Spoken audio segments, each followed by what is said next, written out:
성도는 예배 시간에 예배 자리에 있을 때 아름답고요.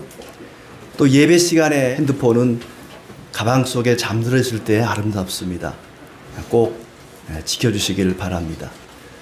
날씨가 많이 덥습니다. 이렇게 더울 때는 학교는 방학을 하죠. 추워도 방학을 하고, 교회는 방학이 없습니다. 졸업도 없습니다. 배운 말씀 또 배우고 들은 말씀 또 듣고, 그러면서 우리의 신앙을 점점 견고하게 세워갑니다. 오늘 말씀에도 보면은 1절에 더욱 많이 힘쓰라 하는 말씀이 있고, 10절에도 더욱 그렇게 행하라 하는 말씀이 있습니다. 그동안 잘하고 있던 것, 배우고 들은 것들을 더욱 힘쓰고 더욱 그렇게 하라. 사도 바울께서 데살로니가 교인들에게 하는 말입니다. 그동안에 듣고 배운 것을 중단하지 말고, 이 정도면 됐거니 생각하지 말고 더욱 힘쓰고 더욱 그렇게 하라 하는 이야기입니다. 사도행전 17장에 보면은 바울과 실라와 디모데가 빌립보를 떠나서 데살로니가에 가서 복음을 전합니다. 그곳에서 3주 동안 복음을 전했는데 많은 헬라인의 무리와 귀부인들이 예수님을 믿게 되었다고 이야기합니다. 그러니까 3주 복음을 전했는데 데살로니가에 교회가 생기게 된 것입니다. 예수를 믿는 사람들이 생긴 것이죠. 그러다 보니까 같이 우상을 숭배하던 동족들이 핍박하기 시작합니다. 어제까지만 해도 함께 우상 앞에 절했던 사람이 어느 날 갑자기 우상을 다 치워버리고 하나님을 섬긴다는 거예요. 그때부터 데살로니가 교인들은 핍박을 받기 시작합니다. 그런데 핍박을 받는다고 해서 믿음을 버리는 것이 아니라 핍박 중에도 아주 신실하게 믿음을 지켜갑니다. 바울은 3주 만에 데살로니가를 탈출해서 여기저기 도망 다니다시피 아덴으로, 고린도로, 베레아로 다니면서 복음을 전하는 거예요. 그래서 너무너무 궁금하고 답답해서 디모데를 보냈습니다. 디모데야, 가서 데살로니가 교인들이 제대로 믿음 위에 서서 신앙생활 잘 하고 있는지 한번 갔다 와봐라 했더니 들리는 소식이 너무너무 신앙생활을 잘하고 있는 거예요. 그래서 그들에게 감사하고 그들을 칭찬하면서 또 기도합니다. 1장 3절에 보시면은 믿음의 역사와 사랑의 수고와 예수 그리스도의 재림에 대한 소망의 인내에 대해서 칭찬을 아끼지 않습니다. 그리고 바울의 말을 사람의 말이 아니라 하나님의 말씀으로 받아들이는 것에 대해서도 너무너무 고마워합니다. 그리고 예수님을 믿자마자 그들이 숭배하던 우상을 모조리 버렸습니다. 그런데 외부의 핍박만 잘 견딘다고 해서 교회와 신앙이 든든히 설 수는 없는 얘기입니다. 만리장성도 북방의 기마민족을 제대로 막아내지를 못했습니다. 왜냐하면 성은 튼튼했지만 내부의 적 때문에, 내부의 적이 문을 열어주는 바람에 만리장성을 쌓았어도 북방의 기마민족을 막아내지 못했단 말이죠. 마찬가지로 교회가 무너지는 것은 외부의 핍박 때문이 아니라 내부의 부패 때문일 것입니다. 그들이 비록 외부의 핍박을 견딘다 할지라도 그들의 내적으로, 그들의 심령이 거룩해지지 않으면은 신앙이 바로 설 수가 없습니다. 교회가 바로 설 수가 없다는 얘기죠. 그래서 바울은 그들이 외부의 핍박에 대해서 잘 견디고 믿음 위에 굳게 선 것을 고마워하면서도 내부의 거룩함을 위해서, 그들의 심령의 거룩함을 위해서 다시 한번 권면의 말씀을 하고 있습니다. 그들이 믿음의 역사와 사랑의 수고와 소망의 인내로, 그리고 하나님의 말씀으로 받는 것은 그들이 하나님의 택함 받았다는 증거라고 이야기하고 있습니다. 그러면서 내가 너희를 만나서 너희의 부족한 믿음을 보충해 주고 싶다. 그리고 너희에게 거룩함에 흠이 없기를 기도하노라 하면서 이제는 앞으로 어떻게 살 것인가. 이 전의 말씀, 3장까지의 말씀은 그동안에 했던 일에 대해서 고마워하고 감사하면서 그들을 위해 기도하는 내용이라면, 이제 4장부터는 앞으로 어떻게 살 것인가, 데살로니가 교인들이 믿음 위에 굳게 섰다면 앞으로 어떻게 살아가야 될 것인가 하는 것에 대한 이야기를 덧붙이고 있습니다. 그것은 한마디로 거룩과 사랑입니다. 거룩하게 살아야 되고 사랑하며 살아야 된다는 것이죠. 거룩이라고 하는 것은 자기 자신의 내면과 관계된 문제입니다. 자기 자신을 거룩하게 가꾸어 가는 것이죠. 또 사랑하라는 것은 다른 사람, 타인과 관계된 그런 문제입니다. 다른 사람을 사랑하면서 살 것. 자기 자신을 거룩하게 가꾸고 다른 사람을 사랑하며 사는 것이 성도가 앞으로 어떻게 살 것인가에 대한 해답입니다. 1절 말씀을 보면 너희가 마땅히 어떻게 행하며 하나님을 기쁘시게 할 수 있는지를 우리에게 배웠으니 더욱 많이 힘쓰라 그렇습니다. 어떻게 행함으로 하나님을 기쁘시게 할 수 있는지, 이것이 우리 신앙의 목표이기도 합니다. 과연 어떻게 행하면 하나님이 기뻐하실까? 어떻게 함으로 하나님을 기쁘시게 할 수 있을까? 내가 어떻게 살면 하나님이 기뻐하실까? 나의 기쁨이 아니라 주님의 기쁨을 위해 사는 것이 우리 신앙의 목표이기도 합니다. 어떻게 하면 하나님을 기쁘게 할 수 있는지 이미 너희가 우리에게 배웠다 그렇습니다. 바울이 3주 동안 데살로니가에 머무는 동안에 그들에게 어떻게 행하면 하나님을 기쁘시게 할 수 있는지 가르쳤습니다. 그들은 배웠습니다. 그 배운 대로 지금까지 잘 해왔다. 그러니 앞으로도 계속 그 일에 힘쓰기를 바란다. 달래는 말에 채찍을 가하듯이 그동안 잘 해왔다. 그렇지만 여기서 멈추면 안 된다. 더욱더 하나님을 기쁘시게 하는 일에 힘써야 된다 하는 얘기죠. 더욱 힘쓰라 하는 말, 이 말은 명령이라 그렇습니다. 2절에 보니까 너희에게 무슨 명령으로 준 것을 너희가 아느니라. 부탁한 것이 아닙니다. 이렇게 해줬으면 좋겠다. 이렇게 하면 하나님이 기뻐하실 것 같으니까 이렇게 해다오라고 부탁한 것이 아니라 명령을 했습니다. 이렇게 해야 한다. 이렇게 살아야 하나님이 기뻐하신다. 명령이라 그렇습니다. 명령이라고 하는 것은 군사용어입니다. 해도 되고 안 해도 되는 게 아닙니다. 반드시 해야 되는 것이 명령입니다. 그것을 어기면 하나님을 저버리는 것이라고 8절에 얘기합니다. 저버리는 자는 사람을 저버림이 아니요 하나님을 저버리는 것이다. 하나님의 명령이기 때문에 그것을 저버리는 사람은 하나님을 저버리는 것이다. 성도가 이 땅에 사는 동안에 힘써야 할 것이 많다. 그런데 그 중에 제일 힘써야 할 것은 하나님을 기쁘시게 하는 것이다. 하나님을 기쁘시게 해야 되는데 어떻게 하면 하나님을 기쁘시게 할 수 있을까? 3절에 하나님의 뜻은 이것이니 너희의 거룩함이라 그랬습니다. 우리의 거룩함이 하나님의 뜻이자 하나님을 기쁘시게 하는 것입니다. 우리가 거룩하게 살아가는 것이, 그것은 하나님의 뜻이면서 동시에 하나님을 기쁘게 해드리는 방법입니다. 거룩함이라고 하는 것은 구별되다는 얘기죠. 레위기 19장 2절에 보면은 너희는 거룩하라. 너희 하나님 나 여호와가 거룩하기 때문이라 그랬습니다. 하나님이 거룩하기 때문에 그의 백성들도 거룩해야 된다. 베드로도 말합니다. 베드로전서 1장 15절 말씀에 오직 너희를 부르신 거룩한 이처럼 너희도 모든 행실에 거룩한 자가 되라. 기록되었을 때 내가 거룩하니 너희도 거룩할지어다 말했습니다. 하나님이 거룩하심으로 하나님께 속한 성도들도 거룩해야 마땅합니다. 이 거룩하다라는 말, 구별되다, 세상 사람들과는 달라야 한다는 것입니다. 다른 사람과 다르게 사는 것이 거룩입니다. 다른 사람과 다르게 사는 사람들이 성도입니다. 세상의 흐름에 따르지 아니하고 시대의 유행에 따르지 아니하고 하나님의 뜻을 따라 사는 것이 거룩입니다.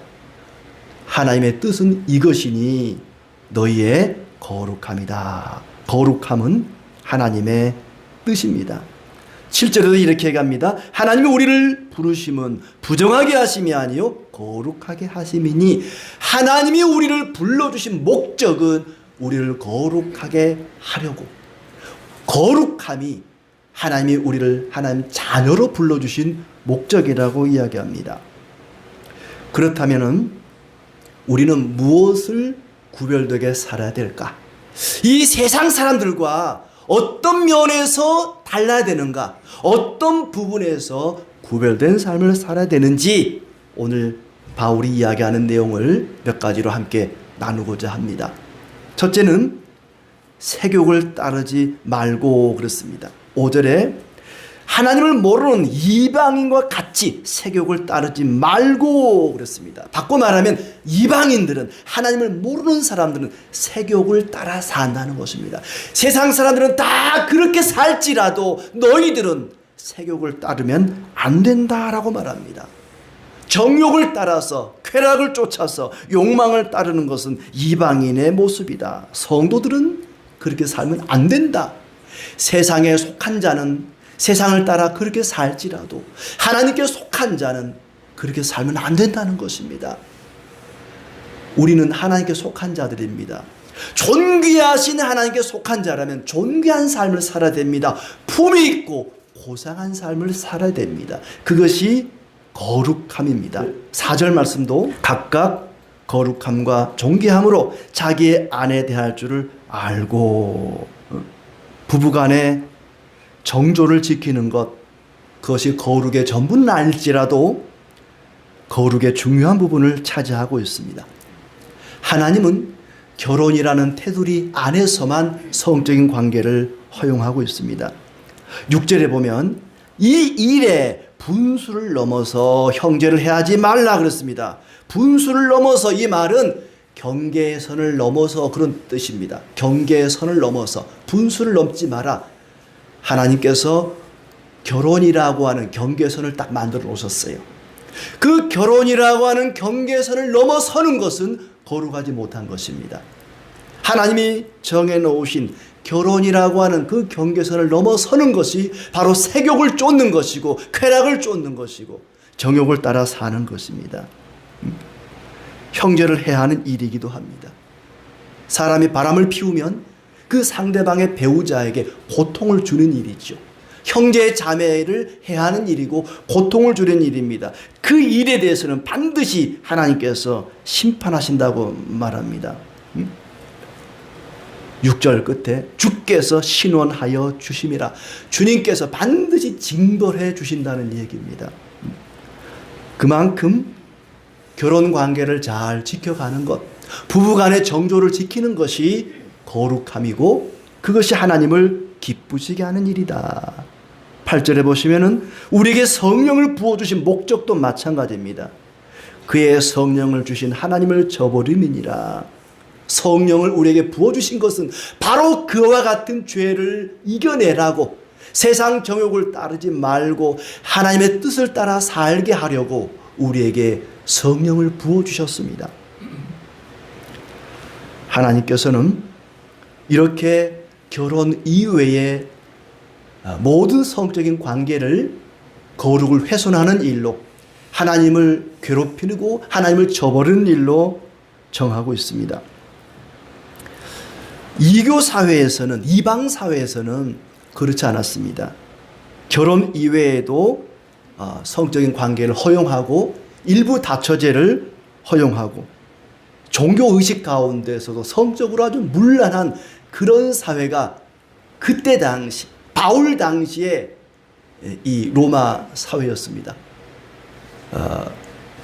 여러 신을 섬기는 제사 중에서 그 제사 의식 가운데 하나가 여자 사제들과 성적인 관계를 갖는 그런 의식도 있고, 또 이 데살로니가 지역에 당시에 만연해 있던 제사 의식 가운데 디오니수스라는 제사가 있습니다. 이 제사는 남성의 성기를 숭배하는 그런 종교입니다. 아주 성적으로 문란하고 술에 취해서 방탕한 그것이 제의 가운데 하나였던 것입니다.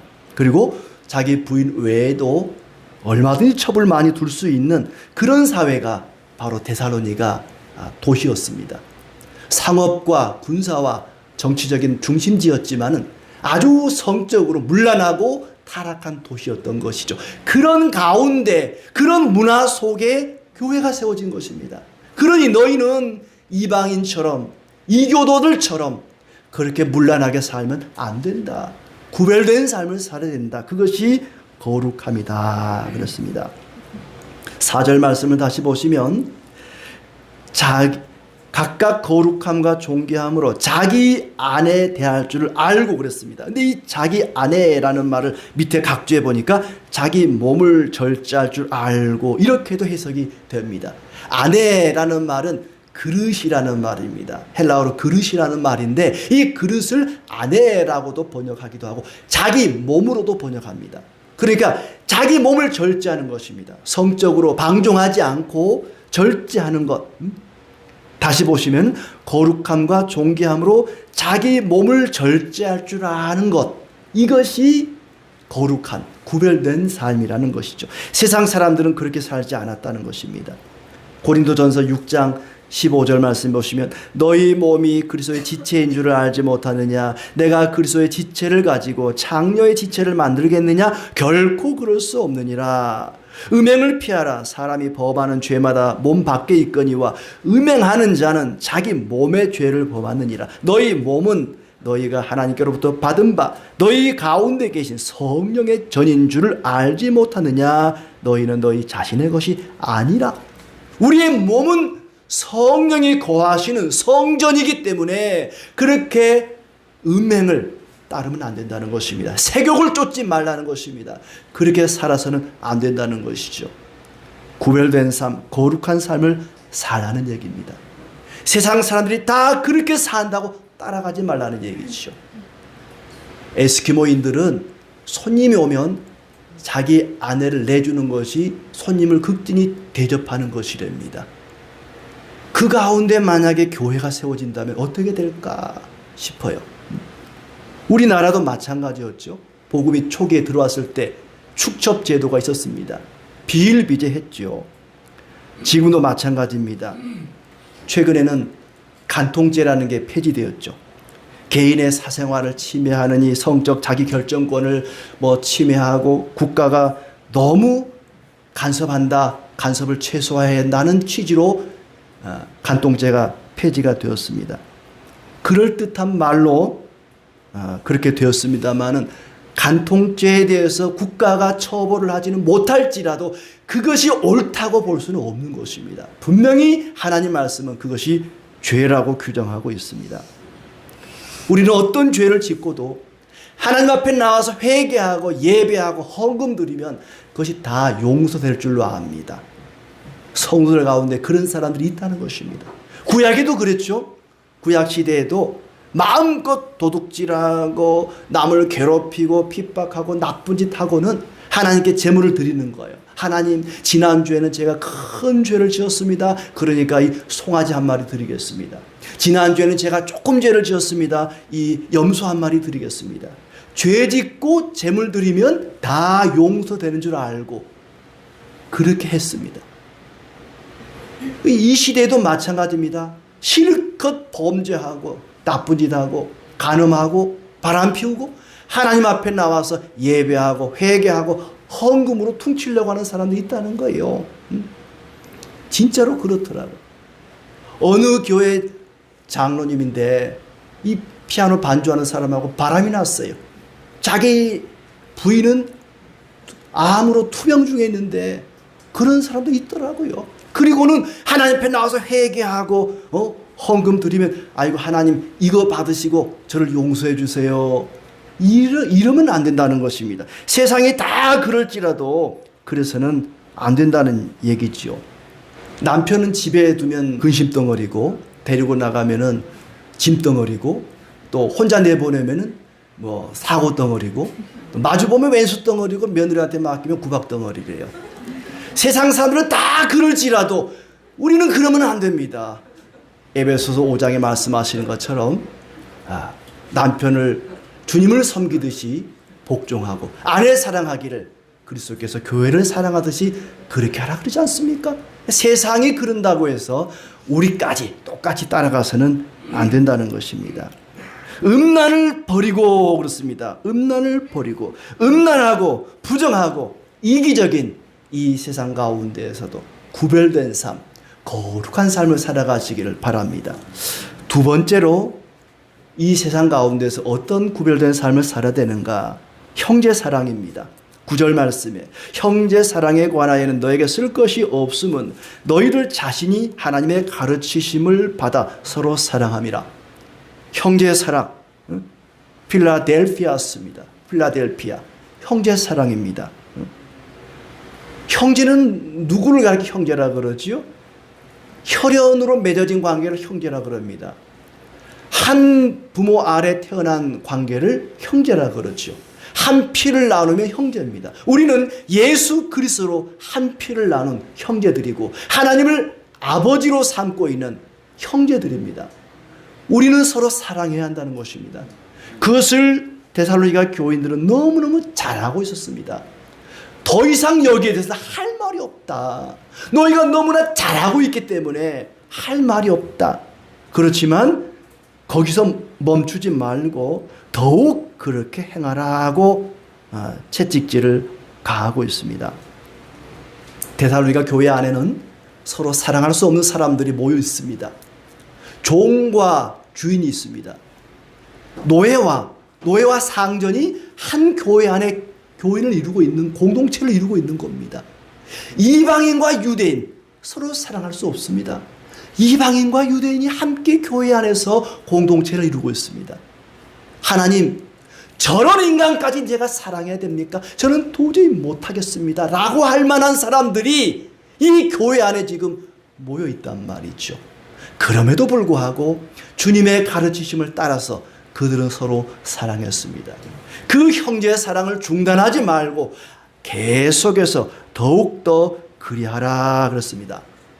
로마서 5장 5절에 성령으로 말미암아 하나님의 사랑이 우리 마음에 부어졌다라고 말합니다.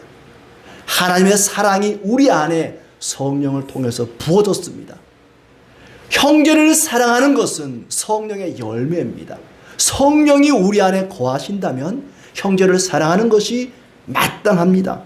도저히 사랑할 수 없는 사랑까지도 사랑하는 것이 마땅한 일이죠. 이미 너희 마음에 형제 사랑이 새겨져 있다. 그러니 더욱더 그 형제의 사랑을 갈고 닦아서 아주 자동으로 나올 수 있도록, 언제 어디서든지 누구든지 사랑할 수 있도록 준비해라 라는 의미로 형제 사랑을 말하고 있습니다. 너희가 서로 사랑하면 모든 사람이 너희가 내 제자인 줄 알리라. 우리가 그리스도의 제자라는 증거는 서로 사랑하는 것입니다. 서로 사랑하지 않으면 그리스도의 제자라고 할 수가 없다는 얘기죠. 3장 10절에는 믿음의 부족함을 보충해 줬다면 4장에서는 사랑의 부족함을 보충해 주고 있습니다. 우리의 사랑이라는 것은 완벽할 수가 없기 때문에 늘 갈고 닦아야 됩니다. 보충해 가야 됩니다. 세상은 그렇지 않습니다. 세상은 자기에게 이익이 되면 사랑하고 손해가 나면은 사랑하지 않습니다. 저 사람을 가까이 하고 저 사람과 사귀고 저 사람을 사랑하는 것이 나에게 이익이 되느냐 손해가 되느냐를 먼저 생각을 합니다. 며칠 전에는 제가 SK를 찾아갔어요. 찾아간 게 아니라 오라고 해서 한번 방문을 했습니다. 길거리에 있는 이 현수막이 너무 지저분해서 이걸 재활용할 수 있는 방법이 없을까라고 생각을 했는데 SK케미컬에서 이걸 녹여서 플라스틱 원료로 다시 재탄생시키는 기술을 개발을 해서 행정안전부와 5개 지자체가 서로 협력을 해서 그 사업을 해요. 이제 연락을 했어요. SK 연락을 해서 이런 몇 가지 제안을 했더니 좋은 아이디어라고 오라 그래요. 만나러 갔어요. 한참 얘기를 하는데 대놓고 얘기를 해요. 목사님, 우리는 기업입니다.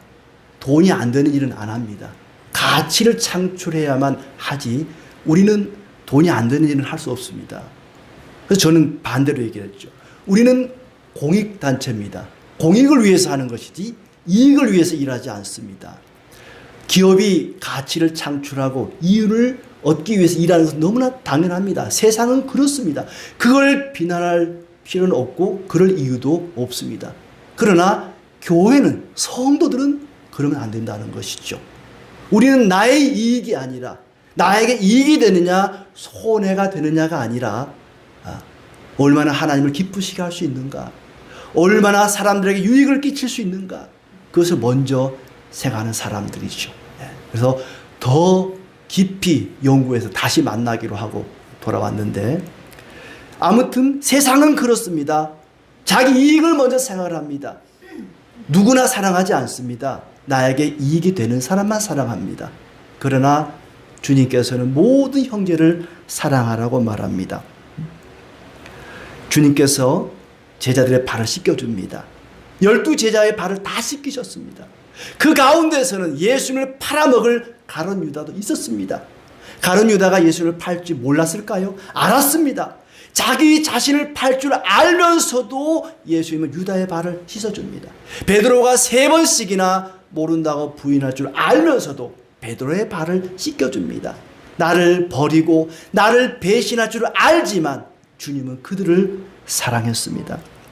누가복음 6장 32절 말씀, 너희가 만일 너희를 사랑하는 자만 사랑하면 칭찬받을 것이 무엇이냐? 죄인들도 사랑하는 자는 사랑하느니라. 너희가 만일 선대하는 자만 선대하면 칭찬받을 것이 무엇이냐? 죄인들도 이렇게 하느니라. 이방인들도 죄인들도 내가 좋아하고 내가 사랑할 만한 사람만 사랑하는 것은 누구나 할 수 있다는 얘기입니다. 우리는 사랑할 수 없는 사람까지도 사랑해야 됩니다. 그것이 주님이 말씀하시는 형제 사랑입니다. 세 번째로 우리가 세상 사람들과 다르게 살아갈 것은 사랑하는 사람의 죽음 앞에서 과도하게 슬퍼하지 않는 것입니다. 13절 말씀에 형제들아, 자는 자들에 관하여는 너희가 알지 못함을 우리가 원하지 아니하노니 이는 소망 없는 다른 이와 같이 슬퍼하지 않게 하려 함이라. 더 이상 소망이 없는 것처럼 보일 수 있으니 너무 과도하게 슬퍼하지 말라는 얘기죠. 사랑하는 사람의 죽음 앞에서 아예 슬퍼하지 말라는 얘기가 아닙니다. 눈물을 보이지 말라는 얘기가 아닙니다. 그 슬픔을 절제할 줄 알아야 된다는 얘기죠. 주님이 부활하신 것처럼 우리도 부활할 것을 믿고 우리의 슬픔을 절제하라고 말합니다. 주님이 오실 때까지 그들은 죽지 않을 줄 알았습니다. 내가 살아있는 동안에 예수님이 오실 줄 알았어요. 사도들이 가르치기를 예수님이 곧 오신다, 예수님이 곧 오실 것이다 그랬더니 내가 죽기 전에 예수님이 오실 줄 알았어요.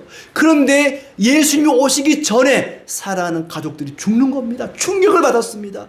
아니, 예수님이 오신다고 우리를 천국으로 인도한다고 해놓고 이렇게 죽어버리다니 충격을 받고 슬퍼했던 것입니다.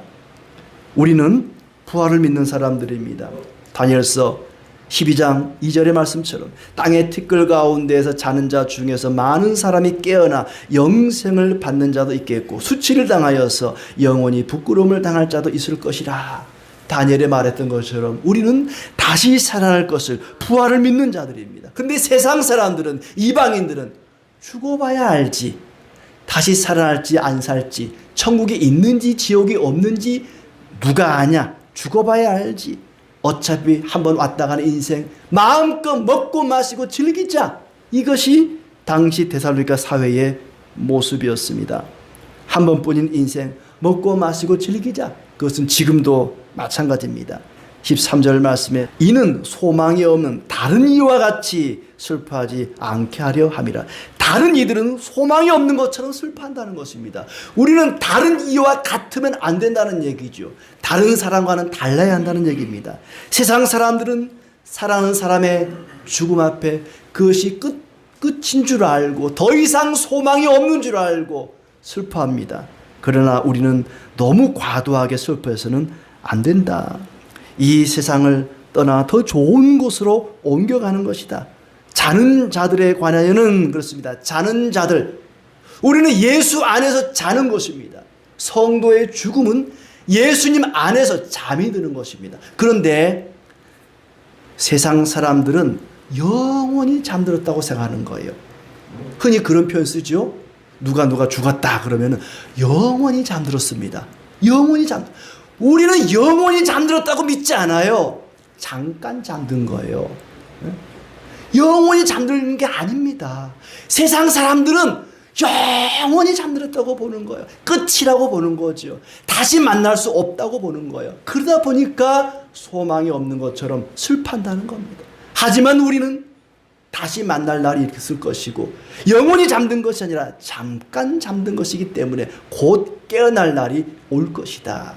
그러니 너무 세상 사람처럼 과도하게 슬퍼하지 마라.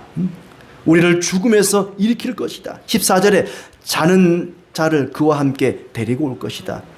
장차 하나님과 함께 이 세상보다 더 좋은 곳에 있게 될 것이니 지나치게 슬퍼하거나 죽음에 대해서 두려워하지 마라.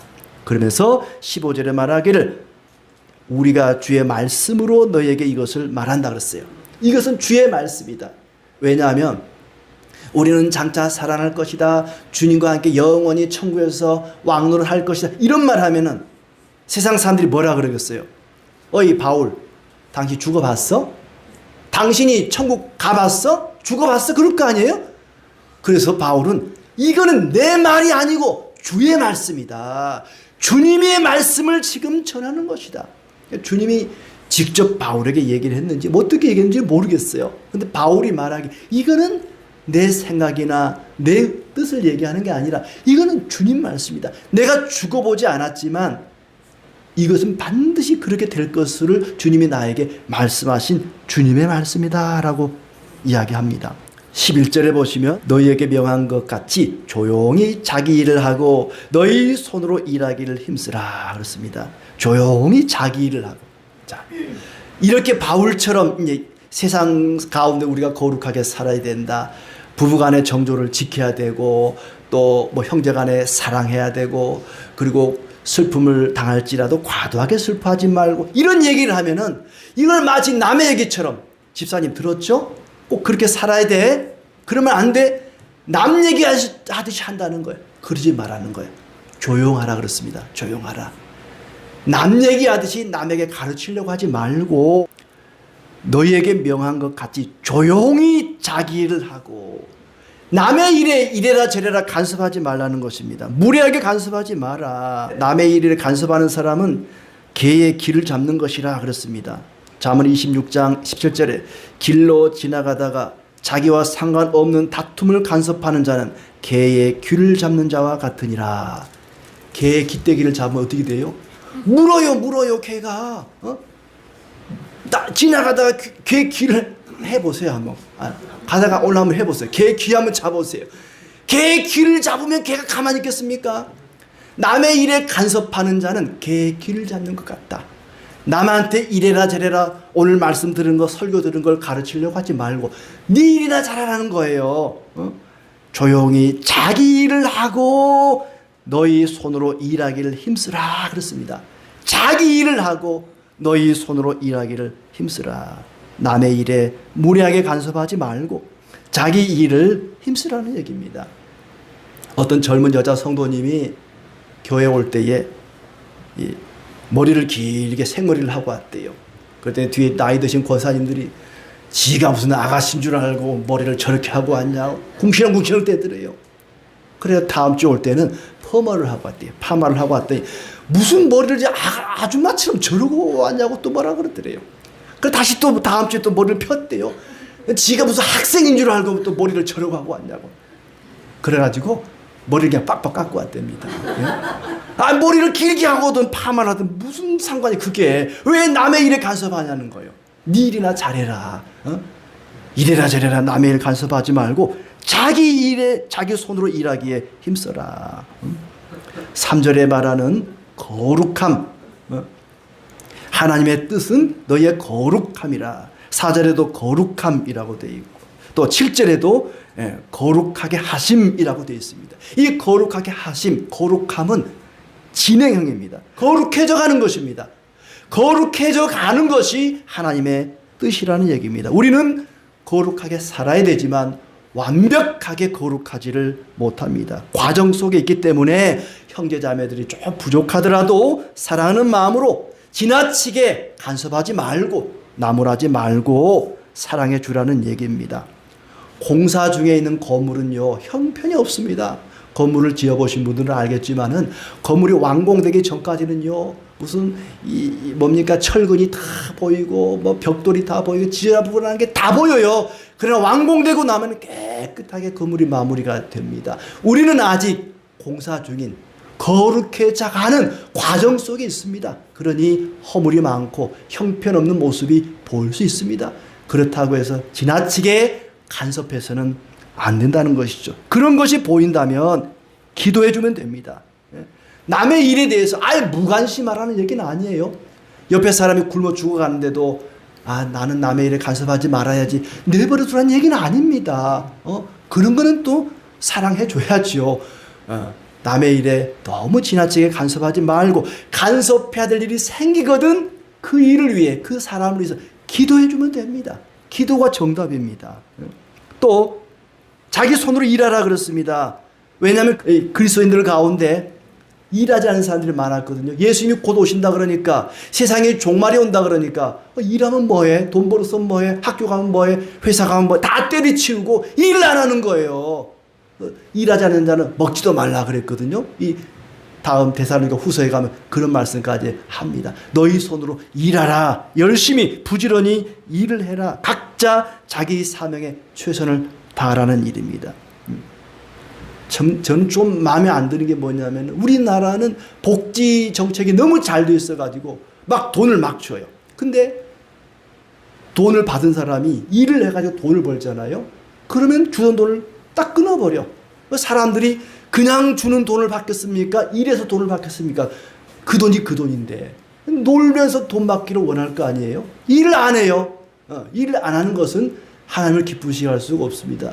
일을 하라 그랬어요. 자기 손으로 일을 하라 그랬습니다. 근데 헬라인들은 일이라는 것은, 노동은 노예들이나 하는 것이다 그러면서 자기들은 일을 안 했어요. 세상 사람들은 일하지 않을지라도 너는 일해야 된다. 바울은 직접 자기가 텐트를 만들어 파는 텐트 메이커로 일을 했습니다. 하나님이 바라는 것은 거룩하게 사는 것입니다. 그럴 때에 12절에 외인에 대하여 단정히 행하고 또한 아무 궁핍함이 없게 하려 함이라. 예수 믿지 않는 사람들, 외인들에게도 칭찬과 존경을 받게 된다는 것입니다. 우리는 거룩하게 살고 사랑하며 삶으로써 주님을 기쁘시게 됩니다. 어떻게 말할 것인가가 아니라 어떻게 살 것인가를 우리에게 가르치고 있습니다. 올바르게 살지 않고 말만 잘하는 사람은 하나님을 기쁘시게 할 수가 없습니다. 거룩하게 사는 것, 사랑하며 사는 것, 그것은 하나님이 우리를 불러주신 목적이고 우리의 신앙의 목표이기도 합니다. 그렇게 자기 자신을 산 제물로 드릴 때에 베드로가 말한 것처럼 장차 칭찬과 존귀와 영광을 받게 될 것입니다. 그렇게 살아가기를 진심으로 축복합니다.